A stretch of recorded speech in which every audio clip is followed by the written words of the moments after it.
स्वभावतोपास्तसमस्तदोष मशेषकल्याणगुणैकराशिं व्यूहाङ्गिनं ब्रह्मपरं वरेण्यं ध्यायेम कृष्णं कमलेक्षणं हरिम्।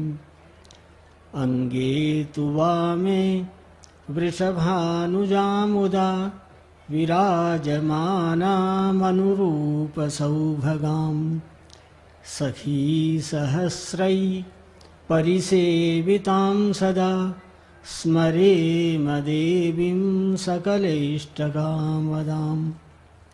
यत्सम्प्रदायाश्रयणान्नराणां श्रीराधिका कृष्णपदारविन्दे प्रेमागरीयान् सहसाभ्युदयति निम्बार्कमेतं शरणं प्रपद्ये।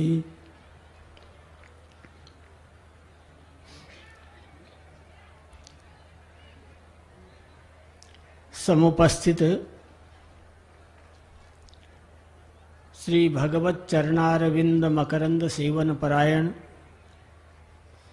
समस्त संत महात्मा विद्वद वृंद तथा भगवत चरणानुरागी परम भावुक भक्त महानुभाव,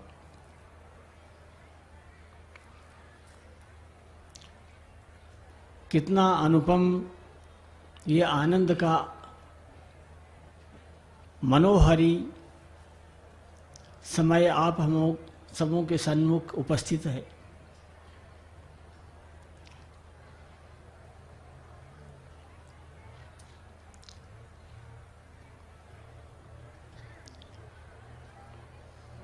भगवान रामभद्र की जो ललित लीलाएं, लोक पावन चरित, रामचरित के मानस के माध्यम से आप सब योग संत श्री मुरारी बापू के दिव्य मुखारविंद से श्रवण कर रहे हैं।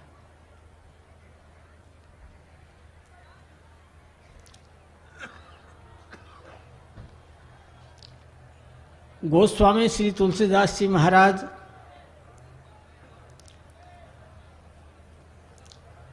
उनका नाम ही अद्भुत है। जिस प्रकार तुलसी के बिना प्रभु चाहे 56 भोग 36 व्यंजन हो आप समर्पण करें, जब तक तुलसी उसमें अर्पित नहीं की जाए, तुलसी जब तक छोड़ी नहीं जाए, तब तक प्रभु उसे ग्रहण नहीं करते।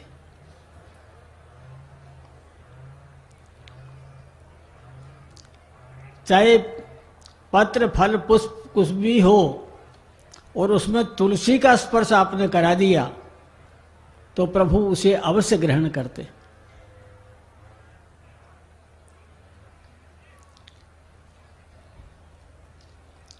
तुलसी प्रभु को अत्यंत प्रिय है और तुलसी में भौतिक दृष्टि से भी हम यदि विचार करते हैं, चिंतन करते हैं, तो तुलसी में अपरिमेय शक्ति है, असीम शक्ति है।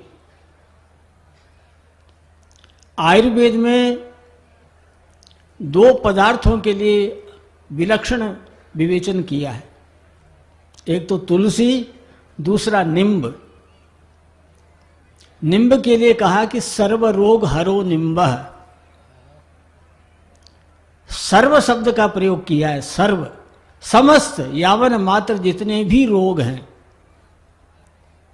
चाहे वो शरीरगत रोग हों या हमारे इस शरीर में निवास करने वाला मन हो, आध्यात्मिक, आदि दैविक, आदि भौतिक, इन समस्त त्रिविध तापों का निवारण करने वाला निम्ब है।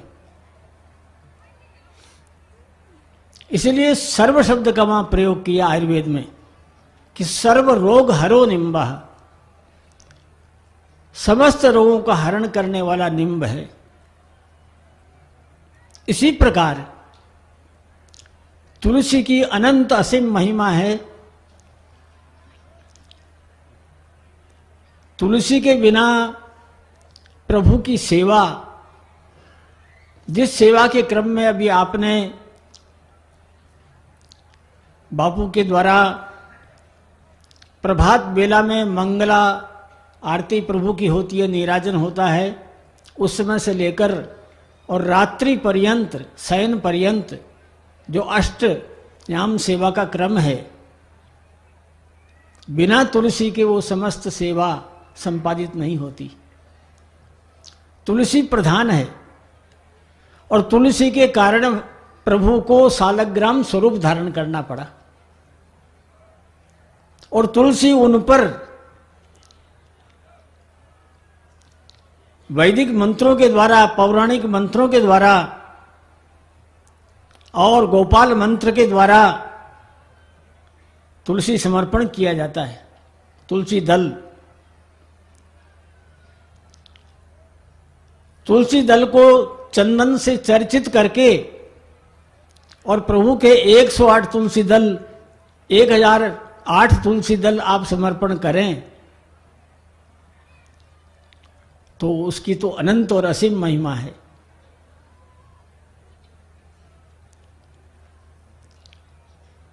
जैसे तुलसी की महिमा है, इसी प्रकार श्रीमद् गोस्वामी तुलसीदास जी महाराज की महिमा है। संसार के यावन मात्र चराचर समग्र प्राणियों के मंगल के लिए, लोक मंगल कैसे हो, समस्त प्राणियों जो संसार दावानल से दंदयमान अवस्था में हैं, जिनका अस्त व्यस्त जीवन है, विशृंखलित जीवन है, उनका जीवन स्वस्थ हो, पावन बने, उत्तम बने, और किस विधा से वे अनंत कोटि ब्रह्मांडाधिपति क्षराक्षरातीत निखिल जगद अभिन्न निमित्त उपादान कारण सर्वनियंता सर्वांतरात्मा भगवान सर्वेश्वर श्री राधा माधव के चरणार बिंदुओं की ओर कैसे अग्रसर हो सकें। इसके लिए श्रीमद् गोस्वामी तुलसीदास जी महाराज ने इस रामचरितमानस का प्रणयन किया। और विलक्षण बात है, आपके नाम में तुलसीदास जी नाम है, तुलसी 3 अक्षर हैं, और उधर दास जी लगा, हम जी के साथ बोलते हैं तो उसमें भी 3 अक्षर आते हैं। गोस्वामी आते हैं, उसमें भी 3 अक्षर आते हैं। रामचरितमानस में श्री राम 3 अक्षर, और फिर चरित में 3 अक्षर, मानस में 3 अक्षर, और इधर मुरारी बापू में भी मुरारी 3 अक्षर आते हैं। जिनके द्वारा ये दिव्य रस का आप पान कर रहे हैं, उनके नाम में भी 3 ही अक्षर आते हैं। और फिर आगे केवल बापू नहीं, श्री बापू 3 ही अक्षर। और आज यहां पर जहां पर ये दिव्य रस की धारा प्रवाहित हो रही है, ये राजस्थान का पावन क्षेत्र है, और यहां पर कोटि कोटि तीर्थों के गुरु पद पर सुशोभित श्री पुष्कर राज है, उनके नाम में भी 3 ही अक्षर पुष्कर। और राजस्थान के नाम में आता है 4 अक्षर, अथवा मरुधर कहें तो 4 अक्षर संस्कृत में है मरुधर प्रदेश, और साधारण भाषा में मारवाड़ 4 अक्षर, और उधर गुजरात 4 अक्षर। दोनों का कितना बड़ा संबंध है, कितना अद्भुत संबंध है। गुजरात से धारा यहां पर आई है और ये धारा राजस्थान में प्रवाहित हो रही है, और कितना अनुपम असमोर्थ व आनंद प्राप्त हो रहा है। समस्त भगवत जन इस रस में आप्लावित हो रहे हैं। ये जो निर्झरण हो रहा है, इस रस की धारा जो हो रही है, इसमें कितना असीम आनंदानुभव हो रहा है। और इस रस को पान करने के लिए एकमात्र माध्यम है मन। मन के द्वारा यदि आपने, आपका सुंदर कथा यहां पर प्रवाहित हो रही है और आपका मन यदि अपने किसी प्रिय वस्तु की ओर लगा हुआ है, आपने क्या क्या सुंदर दिव्य भाव प्रकट किए, आप उसका वर्णन नहीं कर सकते। यदि आपका मन स्थिर नहीं है, यदि मन पर निग्रह नहीं है, मन यदि इस कथा रसपान के लिए अग्रसर नहीं है, आपका मन अन्यत्र किसी प्रिय वस्तु में लगा हुआ है, तो ये जितने क्षण व्यतीत हो जाते हैं, आपको कुछ भी प्राप्त नहीं हो सकता। जैसे कोई पत्र है, पत्र का वाचन किया, नेत्र से दृष्टि से देख रहे हैं, वाणी उच्चारण कर रही है, दूसरों को पत्र सुना रहे हैं, किंतु आपका मन अन्यत्र है, तो आप ये नहीं समझ पाएंगे कि इस पत्र में क्या लिखा हुआ है। ये आप अनुभव कर लें कभी भी। अनेकों बार हमने स्वयं ने अनुभव किया है। कोई भी अनुभव कर सकता है, ये सामान्य बात है। इसलिए मन, शास्त्रों में इसके लिए विशेष जोर दिया, मनेव मनुष्याणाम कारणम बंध मोक्षयोः। संसार की ओर बंधन होना, संसार से निवृत्ति होना, इसका मूल कारण मन है और इस मन का निग्रह। इसीलिए केनोपनिषद के प्रथम मंत्र में केनेशितम पतति प्रेषितम मना, केन प्राण प्रथम प्रैति युक्तः केनेशिताम वाचमिमं वदन्ति चक्षु श्रोत्रम कवु देवो युनक्ति। इसलिए सबसे प्रथम जो हमारे कांडत्रयात्मक वेद है, वेदों के 3 भाग हैं, कांडत्रयात्मक वेद है। एक है ज्ञान कांड, एक है उपासना कांड, एक है कर्म कांड। कर्म कांड में यज्ञ आदि सत्कर्मानुष्ठान किस विधा से किया जाए, उसकी कौन पद्धति है, कौन विधि है, किस विधि क्रम से हम यज्ञानुष्ठान करें, सत्कर्मानुष्ठान करें, धर्माचरण करें, उसका समग्र विवेचन कर्मकांड के मंत्रों में निहित है। एक है उपासना कांड, जिन हमारे आराध्य का हम चिंतन करते हैं, जिनका हम स्मरण करते हैं, ध्यान करते हैं, उपासना करते हैं, आराधना करते हैं, स्मरण करते हैं, चिंतन करते हैं, उन प्रभु की उपासना किस पद्धति से की जाए, उसका क्या स्वरूप है, उसका समग्र विवेचन उपासना कांड के मंत्रों में है। एक है ज्ञान कांड। ज्ञान कांड में भोक्ता भोग्यम प्रेरितरम चमत्वा त्रिविधम ब्रह्म चैतत। भोक्ता भोग्य प्रेरिता, भोक्ता जीव, भोग्य विविध विचित्र संस्थान संपन्न यावन मात्र ये जगत, और प्रेरिता जो जगन नियंता है, सर्वांतरात्मा, सर्वाराध्य, सर्वशक्तिमान, सर्वद्रष्टा भगवान सर्वेश्वर। इन तत्वत्रय का हम ज्ञान करें। उपनिषदों में जो मंत्र भाग है, जितने हमारे उपनिषद है, ईश केन कठ प्रश्न मुंडक मांडुक्य तैतरे इतरे श्वेताशतर वृदारण्यक छांदोग्य, ये 11 उपनिषद प्रसिद्ध है। इन उपनिषदों में भोक्ता जीव का क्या स्वरूप है, इस समग्र चेतनात्मक जगत, इस जगत का क्या स्वरूप है, और ये जगन नियंता सर्वांतरात्मा सबके उद्बोधक जीवात्मा का स्वरूप, जगत का स्वरूप और परब्रह्म सर्वेश्वर का स्वरूप हम किस विधा से समझें, इसका गहन चिंतन किया गया है।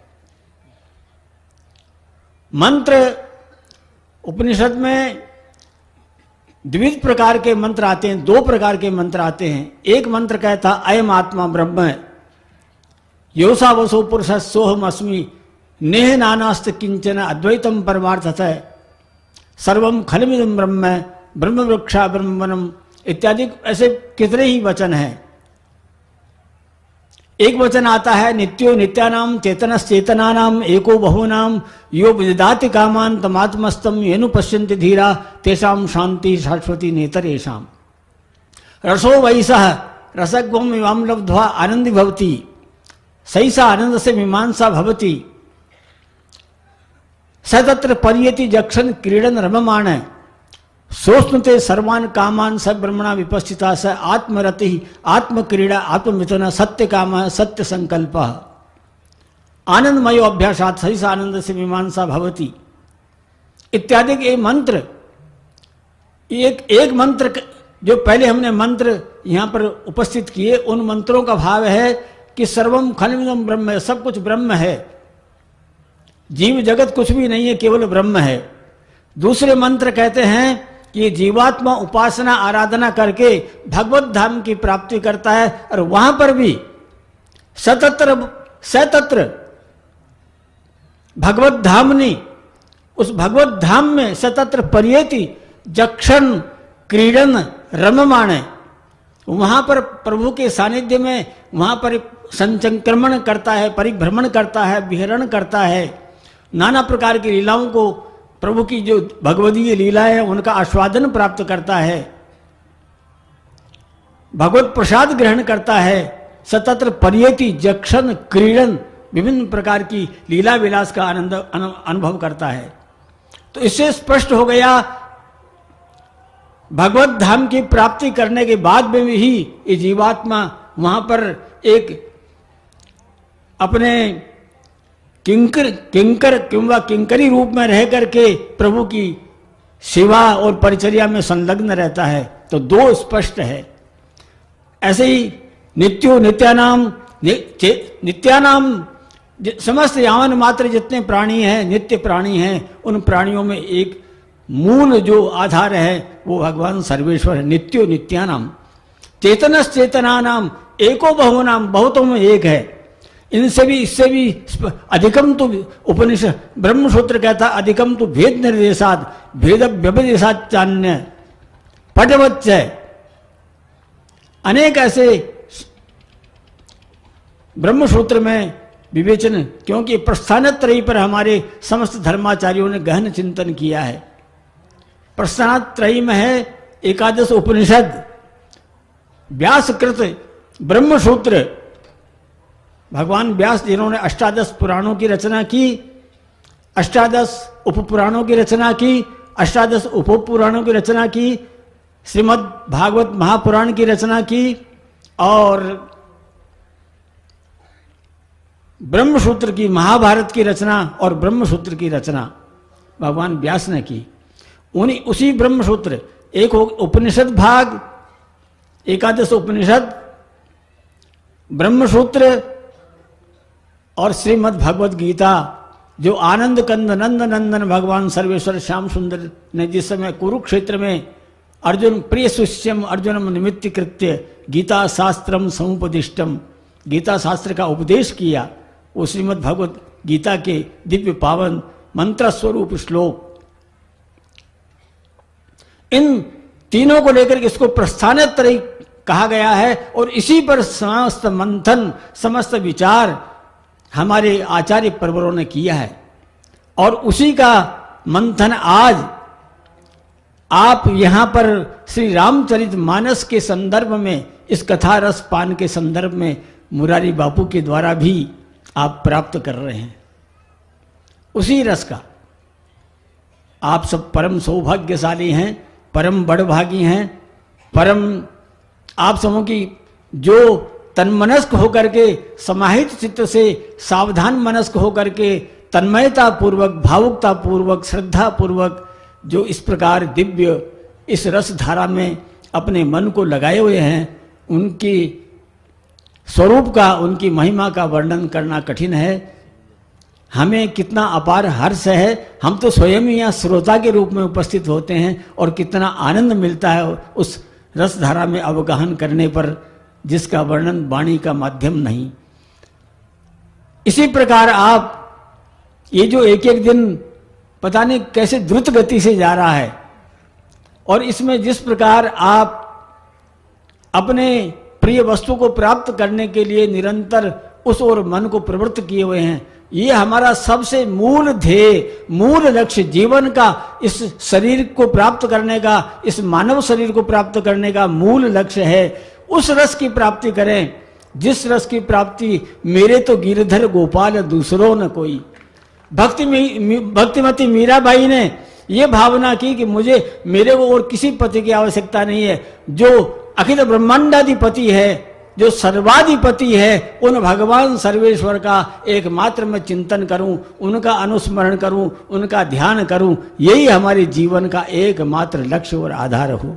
और इसी भाव को ये राजस्थान की धरा ने हमको संकेत किया। नरसिंह मेहता जहां गुजरात में निवास किया, जिन्होंने प्रभु को उनकी सेवा के लिए आना पड़ा, और क्या लेकर के, और जो कुल्हाड़ी इत्यादि साधन लेकर के आकर के उनके वाहन को ठीक करने के लिए प्रभु पधारे। कितने कृपालु हैं, कितने वो अनंत कृपाकोश हैं, उनकी महिमा का वर्णन करना कठिन है। वो तो कहते हैं इसलिए कि पूयत्यंग्र रेणु भी, इन भगवत जनों के रज रेणु से अभिषिक्त होकर के, उस रज रेणु में विलुंठित होकर के मैं अपार आनंद का अनुभव करता हूँ। ये प्रभु की करुणा वरुणाता का एक अद्भुत स्वरूप है, उसका प्रख्यापन करना वाणी का विषय नहीं। इसी वचन के साथ हम विराम लेते हैं।